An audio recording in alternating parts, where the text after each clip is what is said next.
Yeti Radio, le talk show.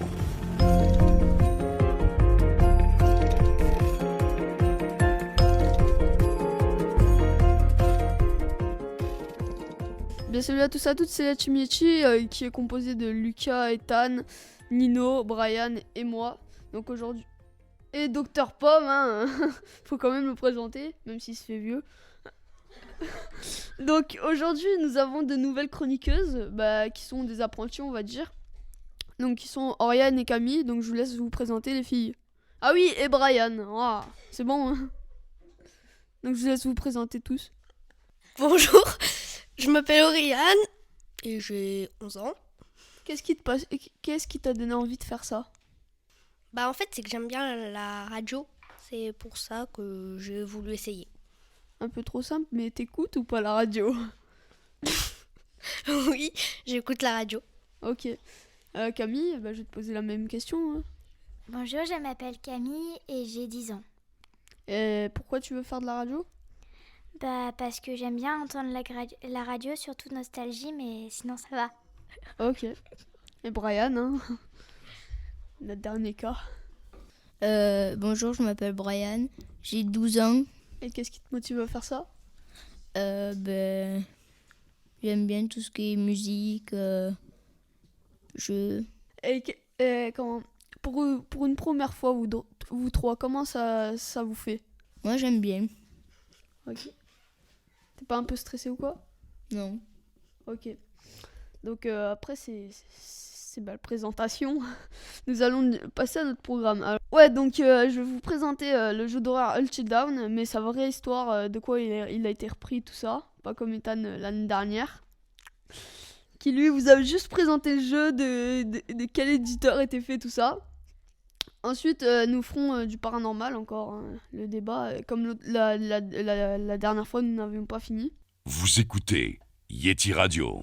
Donc je vais commencer avec ma rubrique sur le jeu Until Dawn. Until Dawn est un jeu pure horreur qui est sorti en 2015. Ce jeu pourrait être comparé à un film d'horreur américain pour moi personnellement. Car tout ce que vous avez à faire, c'est faire les choix des personnages. Hein. Ethan, je pense que tu es d'accord avec moi. Oui, ça se passe comme ça, mais enfin, en quelque sorte, c'est un horreur, mais il y a quand même de la stratégie à faire, parce qu'il faut choisir les bons... En fait, ce qui est bien, c'est que chaque choix est une autre histoire. Donc, c'est peut-être que choisir les choix, mais c'est aussi toute la stratégie. T'as joué, toi, au jeu, au moins? Non, j'ai pas joué, mais j'ai vu beaucoup de... Trailers, tout ça. Ouais, voilà, trailers, vidéos... moi, j'ai le jeu, personnellement, et dans le noir, tu vois, ça fait un peu peur, même beaucoup. Vous êtes dans l'immersion du truc et en fait c'est du pur horreur. Mais de base en fait si vous voulez le créateur du jeu s'est inspiré d'une vraie histoire où ce que de base c'était un clown parce que y a un moment où on croit que tu vois je vais pas trop spoiler mais voilà quoi il y a des tueurs. Et il y en a un, il a un masque de clown. Et du coup, en fait, si vous voulez, de base, il y avait des gens dans une montagne qui s'appelait pas la montagne de Blackwood comme dans le jeu. Mais je sais plus comment elle s'appelait. Et comment il y avait 6-7 personnes dans un chalet, comme dans le jeu. Et comment... il y avait un tueur en série, et puis voilà. Et Ethan, qu'as-tu à me dire là-dessus? Parce que depuis tout à l'heure, tu me déconcentres. Rien à dire de particulier, enfin c'est bon, t'as presque tout dit.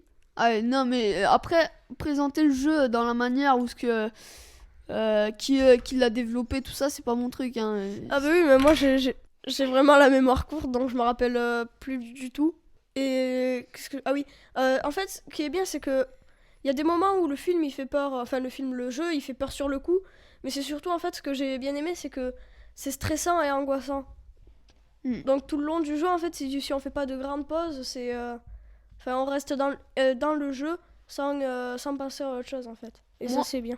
Moi personnellement j'ai essayé toutes les histoires possibles et je suis sûre j'ai raté des trucs tout ça mais personnellement dans certaines histoires il y en a qui font plus peur que d'autres mais toujours le côté surprenant bien sûr. Vas-y Nino. Moi l'histoire me fait penser un peu à un film que j'ai vu ça s'appelle Camp Blood. Je sais pas si vous le connaissez. Je connais En pas, fait, mais vas-y, parle. En fait, c'est un groupe de 6-7 jeunes où il y a un monsieur qui vend son camp à un autre monsieur. Sauf que ce monsieur qui a acheté le camp euh, était parti en courant comme s'il avait eu peur de quelque chose vraiment d'affreux. Et le monsieur qui vendait son camp l'avait vu, donc il se dit, je sais pas, des frelons, je sais pas, voilà. Et donc voilà, il s'en va. Et celui qui avait acheté le camp n'était jamais revenu en fait dans le camp. Mais et en fait, si vous voulez, le camp c'était une montagne, il n'y avait pas de chalet, il n'y avait rien. Mais et donc il y avait les 7 personnes, après, genre 10 ans après, qui avaient découvert le camp abandonné, qui était vachement pas mal, avec un petit ruisseau tranquille. Et du coup, ils posent leur tente, tout ça, et ils font un camp. Et donc la première nuit, rien qui s'y passe. La deuxième nuit, ça commence à être un peu particulier. Il y a plus d'angoisse, il y a des bruits et tout. Puis la troisième nuit, quand ils se réveillent tous, il y a un des jeunes qui meurt. Enfin, qui disparaît, quoi. Et en fait, celui qui avait acheté le camp, il voulait garder le camp pour lui tout seul. Et il avait mis un masque de clown justement pour tuer tous ceux qui profitaient du camp, de son terrain. Et à la fin, il n'y a plus qu'une seule personne qui survit. Et avec une machette, il les découpe. Et il met des boules de papier aluminium dans les yeux. Vas-y, Lucas. J'ai une question en fait. Il est parti pourquoi si c'est lui qui a mis le truc de clown en fait? L'autre. Ben, on sait pas vraiment, peut-être une diversion. On sait pas, ils nous le disent pas ça. S'il veut le garder le camp pour lui, c'est un peu con de partir. Je pense.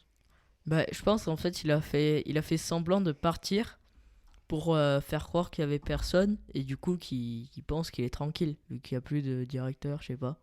Ouais, Enfin, mais ils nous le Et disent du coup, pas. c'est quoi? C'est le masque qui tue les gens ou c'est un clown entier? Non, c'est celui qui a acheté le camp qui met un masque et qui Bah, tue les gens. alors, autrement Excellent. dit, c'est un psychopathe parce que si soit il aime tuer les gens, soit ben il a un problème ou je sais pas quoi. Parce que s'il y a des gens dans ton camp, tu vas pas aller tuer les gens, tu leur dis bon, bah, c'est mon camp et puis vous partez.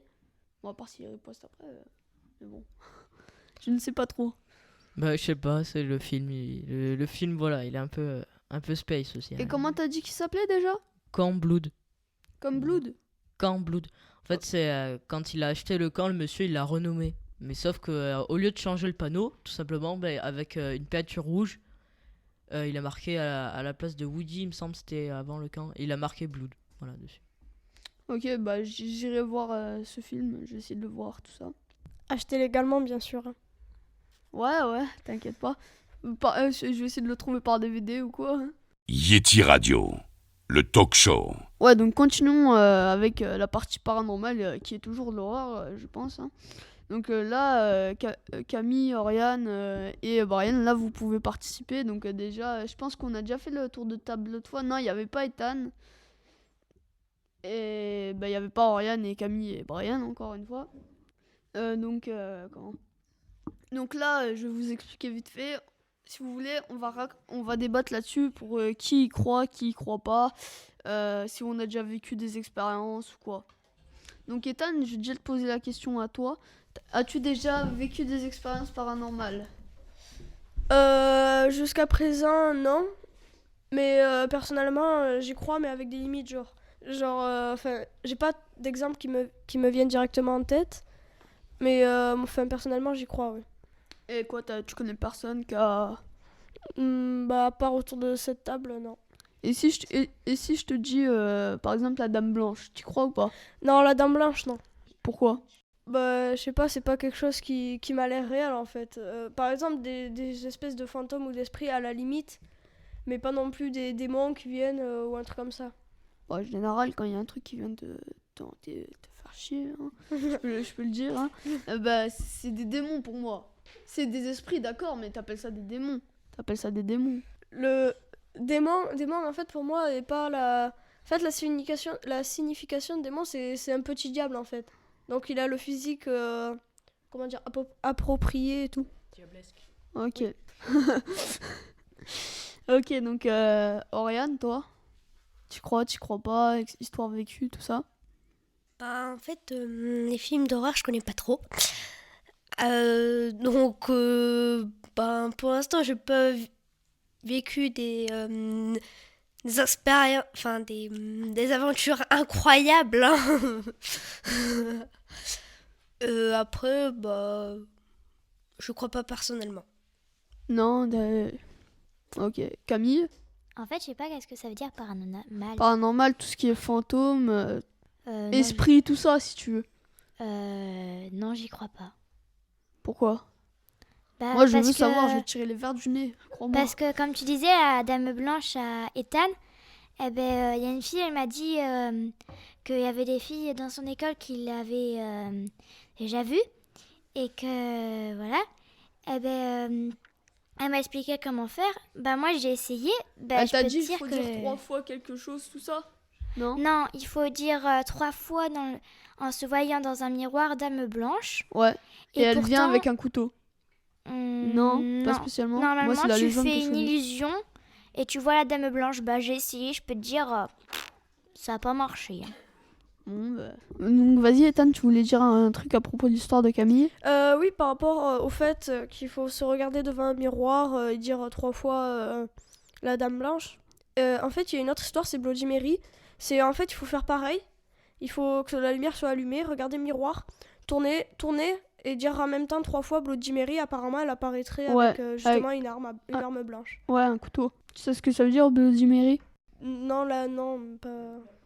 On a un prof d'anglais, donc je pense qu'il va pouvoir nous dire. Bloody, ça veut dire sanglant, et Mary, c'est le nom d'une reine d'Écosse, si je me trompe pas. Donc Mary la sanglante. Putain, c'est ce que j'ai dit, je suis un malade. Bon, bah Lucas vient d'avoir juste, il est content, je pense. Donc Lucas, toi, on t'a déjà eu la semaine dernière, mais t'es-tu revenu des... Est-ce que t'as des choses qui se sont revenues ou quoi? Bah, moi, c'est vrai que. La semaine dernière, j'avais dit que j'y croyais un peu et tout. Mais bon, c'est vrai que. Vraiment un tout petit peu parce que. Enfin, à partir du moment où c'est pas prouvé scientifiquement, enfin, je trouve que c'est un peu. Voilà. c'est Bah pas après, assez- faut que t'essayes, hein. pas T'as assez tiré le logique. fantôme chez toi et puis après c'est bon. Non, mais, non, mais vraiment, ça marche pas par contre. Et c'est pas scientifique, je pense. Bah, moi, après, personnellement, tu vois, la semaine dernière, il y a Nino qui nous a raconté l'histoire. Bon, quelquefois, c'était un peu assez chelou, mais il y a une histoire du masque qui n'est pas passée sur la radio l'autre fois. Donc, tu vas peut-être, je sais pas si t'as envie de la raconter ou quoi. Ouais, bah, elle la racontera. Donc, personnellement, moi, là-dessus, je sais pas quoi dire, mais après, je pense, je sais pas. Après, j'y crois un peu, enfin, voilà. Vite Avec fait. des limites comme Ethan, en fait. Ouais, avec encore plus de limites, je pense. Ok.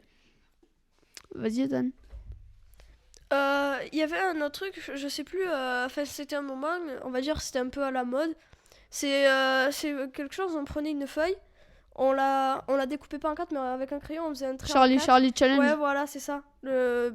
J'ai essayé plusieurs fois et... C'est rien, ouais. Ouais, non, ça s'est rien passé du Bah, tout. en fait, si tu veux, c'est du fake. Tout ça, c'est du fake, je pense. Bah, après, c'est mon. Oui, apparemment, c'est mon opinion. j'ai essayé... Enfin, un ami l'a essayé devant moi et j'ai tout de suite cramé qu'en fait il soufflait sur le Ouais, le sur crayon. le crayon. Ouais. Ouais, ou alors des fois, tu vois, et quand ils se mettent tous les deux dans. Il y en a deux ou un, ils se mettent dans le noir, et puis tu sais, derrière, tu sais, ils te font croire qu'il y a un mur ou quoi. Ou alors il y a un sèche-cheveux ou un truc dans le genre qui fait pousser le crayon. Donc, Brian, on t'a pas trop entendu, donc toi, j'aimerais bien avoir ton avis sur tout ça. Et savoir si t'avais déjà vécu des expériences, je pense pas. Non, j'ai pas vécu d'expérience. Par contre, j'y crois. Par rapport Avec à... limite ou pas? Non. Vas-y, tu disais par rapport Par à quoi? rapport à ce que vous m'avez raconté. Ok. Vas-y, Nino. Bah, si vous voulez, je vais vous raconter l'histoire qui n'a pas été enregistrée malheureusement. Ouais, qui a été perdu par rapport à un défaut technique. Je ne citerai pas celui qui est... Oui, voilà. Docteur Paul. Je ne voulais pas trop citer le nom, mais Ethan l'a dit. Hein. Donc vas-y, Nino. Ben, en fait, je vais vous la raconter. En fait, c'est donc chez un copain.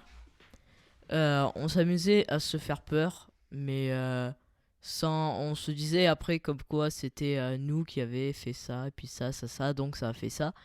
Euh, et donc, je vous dis un exemple. Par exemple, il y avait un anti-moustique qui faisait talkie-walkie intégré, c'est un peu chelou.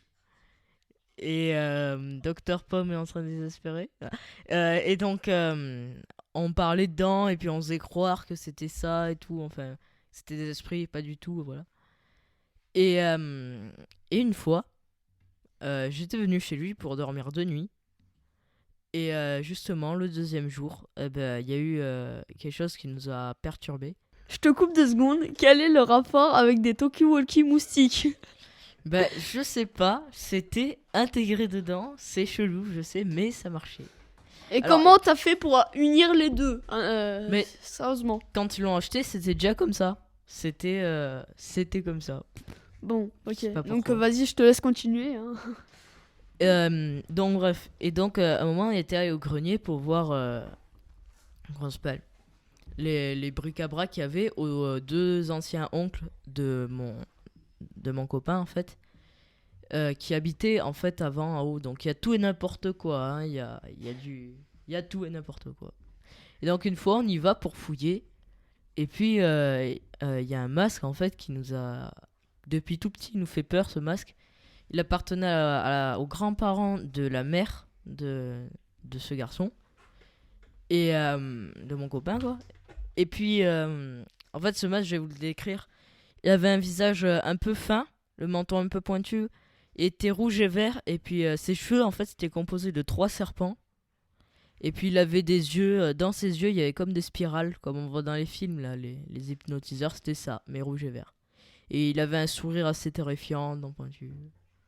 Oui, ça, il peut fumer aussi. Et donc, à un moment, on y rentre. Et puis, on entend un craquement vers le masque. Il était pendu au plafond sur une poutre, en fait. Et jusque-là, rien d'anormal, vous allez me dire. Mais on entend ce craquement. Et puis, le clou, il s'en va. Et donc, le masque, il tombe par terre. Il se casse pas, donc voilà. Heureusement. Et donc ensuite on replante le clou, voilà, en haut, on le remet. Et donc on va fouiller dans une grosse boîte verte où il y avait plein de farces et attrapes en fait. Et genre 5 minutes après, après l'incident, le masque il retombe encore. Mais et donc on se dit peut-être c'est une erreur du clou, je sais pas. Donc on change de clou, on fait une perceuse, enfin voilà. Mais sauf que le masque il tombe encore, puis là il se casse. Depuis quand tu peux mettre un clou dans un mur avec une perceuse? Avec une visseuse, je veux bien, mais une perceuse. Mais pardon, une perceuse visseuse. Avec un marteau? Ce serait mieux, non? Mais non, mais on l'avait percé pour être sûr que ça tienne, quoi, avec une grosse vis. Ouais, mais non, mais après, si t'as un trou dans le mur et que tu mets une vis comme ça, c'est sûr que le masque il va retomber. Mais le Ouais, t'inquiète pas, je vais tirer les verres du nez comme j'ai dit tout à l'heure là-haut. si tu veux, sur le mur, il y avait une poutre Ouais. qui reliait au plafond. Ouais. Et c'était là-dessus qu'il était mis, en fait. Et cette vis, en fait... Oui, mais j'ai très bien compris l'histoire. Mais pourquoi faire un trou avec une perceuse? Mais pour être sûr que ça tienne bien. Si on fait un marteau, par exemple, ça risque de racler avec les bords et tout, ça risque de se casser la gueule. Mais... Quoi? Mais avec une perceuse, voilà, ça vise, quoi. Ça marche bien. Bon, très bien, hein, écoute. Après Si tu le dis alors, après tout, on te Et croit. donc voilà, C'est et donc ton personne histoire. en fait, il y avait pas de courant d'air, enfin personne n'y était, et voilà. Et quoi, après, vous l'avez dit à la mère ou pas? Oui, alors on lui a dit qu'il s'était cassé, mais elle a dit comme quoi c'était pas grave et tout, comme si comme si genre elle avait un peu pas peur, mais ouais, elle était un peu soulagée qu'il se soit cassé en fait. Ok, donc vas-y Camille. Mais quel est un rapport avec un truc qui fait peur? Bah disons que quand même, enfin après je sais pas pour toi Camille, mais quand même un masque qui tombe tout seul. Bon après le souci de la perceuse là, la poreuse ou je sais pas quoi, ça c'est toujours un souci. Mais bon hein. Ça c'est du paranormal. S'il te plaît, hein. Et on est sûr qu'il n'y a pas eu un tremblement de terre ou quelque chose comme ça. Parce que c'est vrai que ça fait pas très paranormal quand même. Ouais. Bah, en fait, surtout quand tu regardes le masque, déjà tu doutes d'un truc. Mais après- Mais ce que je veux dire, c'est que il n'y avait pas de courant d'air, il n'y avait pas de tremblement, on bougeait pas, du coup il n'y avait pas de vibration. C'était rien, il tombait comme ça, bling bling bling. Après tout, quand. Et donc ça nous a fait vachement peur, hein, je me rappelle. Bah oui, après tout, tu n'as pas été à leur place, docteur Pomme. Tu ne peux pas juger. Toi aussi, Camille. Je ne suis pas là pour vous engueuler, mais je ne fais que défendre ces arguments. Que faites-vous, cher ami? Vous bougez dans tous les sens. Surtout toi, Ethan. Vas-y, Oriane, après cette interruption. Nino, c'est un petit peu bizarre. Vous montez dans le grenier, mais vous bougez pas. Mais comment il fait Enfin, c'est bizarre. Le masque, il tombe tout seul. En général, il doit pas tomber si le clou a pas. Et s'il est long. Oui, mais t'as dit qu'ils le ont fait clou- ça à la perceuse. Oui, mais à la partir première de là, fois. ce n'est plus paranormal. Oui, mais Bon, juste un peu, j'aimerais bien qu'on raccourcisse ce sujet, qu'on passe à autre chose. Parce que la perceuse ne va pas nous occuper tout le temps non plus. C'est pas ça qui va nous faire des abonnés, je pense. Pas l'histoire de la perceuse. Ouais, donc là, je pense que ça va être la fin de l'émission. Bon, Nino, c'est parti, hein, il est parti sans dire sans dire, je vais jamais y arriver. Il est parti sans dire au revoir, il est impoli, vous pouvez dire ce que vous voulez, je m'en fous. Il est comme ça.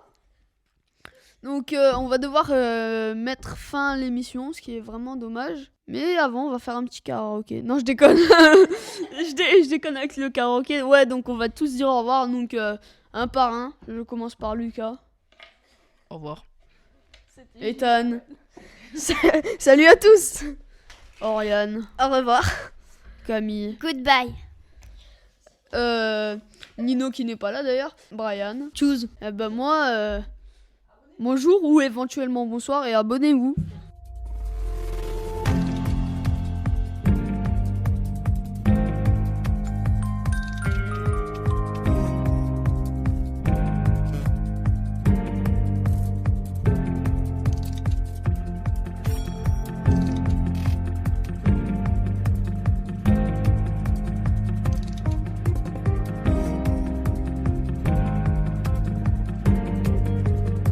Yeti Radio, le talk show.